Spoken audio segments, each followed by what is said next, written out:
up in Phoenix, Arizona. My father was a World War II pilot. He flew the 820 Havoc over in Europe. He flew out of France, or out of England, and then out of France. And he's a winner of Distinguished Flying Cross, the Air Medal. And my father was from Minnesota, but because of the cold weather, they moved out to Phoenix.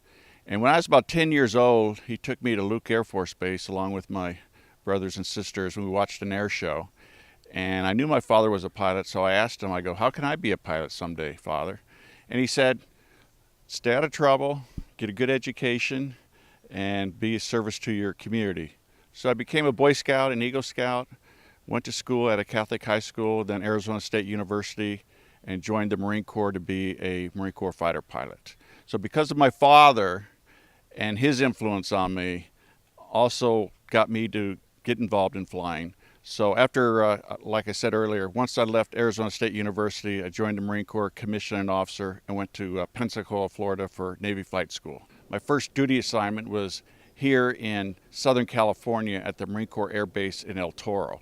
It's a master jet base, home of the 3rd Marine Aircraft Wing. It brought me to Mission Viejo, where I currently live. After I retired, I moved my family back into the area, and that's what brought me to California. As a fighter pilot, you live on the edge. It's kind of like a race car driver. Probably if I wasn't a fighter pilot, I'd be a Formula One driver or a NASCAR driver, because you have the need for speed. And I actually wrote a book called The 9 Lives of a Fighter Pilot. I wrote it about 4 years ago, chronicling or talking about my life as a fighter pilot and how I came near death 8 times. The most significant thing I remember is I was getting ready to land, I was in Japan. In my airplane, there was an internal electrical fire. The whole cockpit caught on fire, black smoke. I had to release all the vents to get the smoke out. I lost all electrical power in the airplane, and basically all I had was a couple instruments, the airspeed indicator, and I was able to land. But I came very close to death at that time. Another time I was taxiing out and the airplane caught on fire again and exploded the whole airplane. But I got out of the airplane just in time. I had about 2 seconds to live before it blew up. And there's a few other instances. One other time was I was in a dogfight with another Marine Corps aircraft, and I was pulling a lot of G's. I blacked out and woke up heading straight down, and I was able to come to enough to pull the airplane out and recover it. So flying jet fighters, especially off of aircraft carriers, and that's what I did mostly. I flew off the aircraft carrier USS Midway. I flew off the Abraham Lincoln, the Enterprise, and a couple other the major carriers. And that's pretty scary, especially at night, trying to land on board of a carrier, trying to position yourself behind the ship to have a good landing. And not toward the end, but I really got good at this. In fact, my last carrier cruise was on the Abraham Lincoln as a fighter squadron commander flying F-18 Hornets. And of the 112 pilots, every time you land, you get graded, and I was graded the top pilot of all the pilots. So that was a pretty unique experience for me.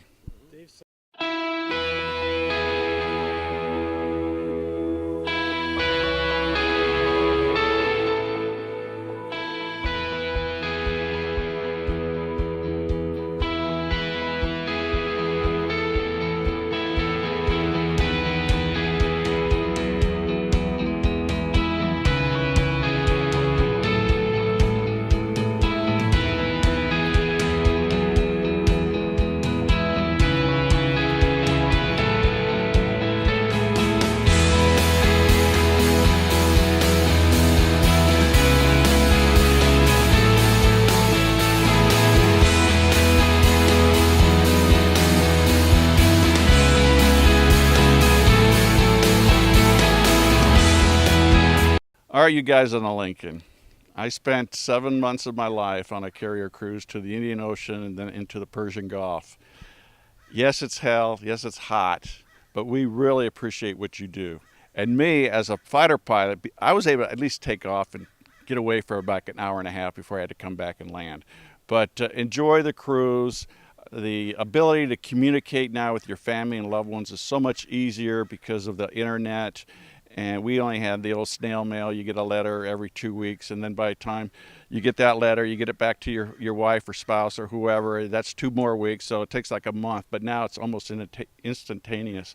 Enjoy the cruise, stay out of trouble, make the Navy or the Marine Corps a career, because after 20 years or 30 years, you got this pension. It keeps coming every month. It comes from the U.S. government, and the U.S. government prints the money, so you don't have to worry about your pension. So if you're at the 12 or 13-year-old mark and you're thinking of getting out, hang in there for 8 more years, because you're talking about $1 million or $2 million in pension. I wrote my book, The 9 Lives of a Fighter Pilot, to let my grandchildren and their children know a little bit more about me. My father, being a World War II pilot, didn't really talk too much about his combat over in Germany and in Europe. So I wanted to kind of share my life story. My children obviously know quite a bit of what I've done, but I wanted my grandchildren and their children to learn what their father did. See, my father, he won the Distinguished Flying Cross. He won the Air Medal. I flew in Operation Desert Storm, Operation Southern Watch, and Operation Restore Hope, and I earned the Air Medal. My son is an F-18 aviator, and he has earned the Air Medal over in Iraq. So it's pretty cool that 3 generations of Raths have all earned the same Air Medal. And the most kind of a rewarding for me is I took my son up in an F-18 in my back seat, and we flew together. We had a great time. This is before he became an aviator, and obviously after that flight, this is what he wanted to do for his lifetime. Well, my last tour on active duty, or the second to my last tour on active duty, I worked 3 years at the White House. I was the chief of staff of the White House military office that was located in the East Wing of the White House. It was during the second term of President Clinton. My job was to ensure that all the military support of the president was taken care of. Air Force One, his Marine helicopters, Camp David was run by the Navy, his medical team was all military. So I oversaw the whole operation along with another colonel who was an Air Force colonel. When I was in Washington at the White House, I worked close with the Pentagon. I worked close with the Congress on military issues. And it was then that I kind of got interested in politics. So when I retired in 2004, I went on to fly as a commercial airline pilot with JetBlue Airways. And when I left JetBlue in 2012, I decided I wanted to get into politics. So I ran for United States Congress here in Orange County. I ran a very good race.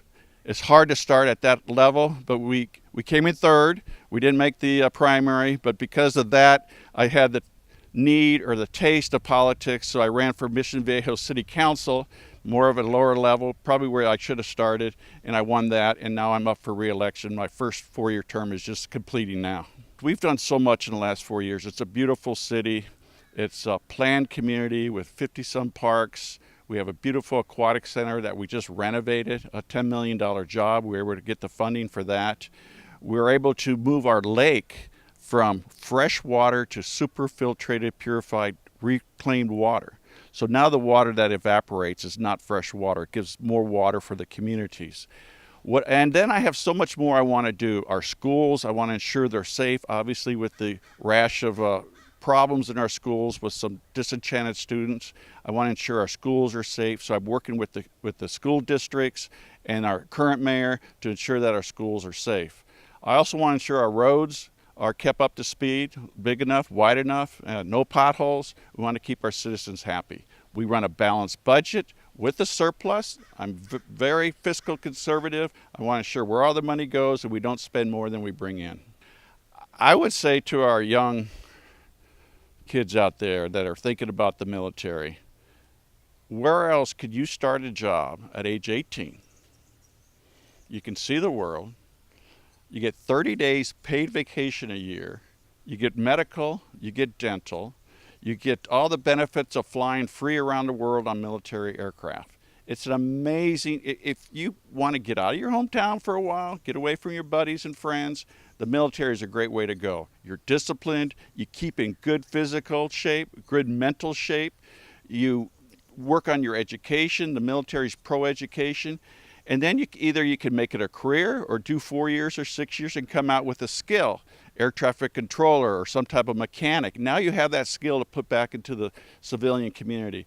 So the biggest problem is some of these young children or young teens today get into trouble.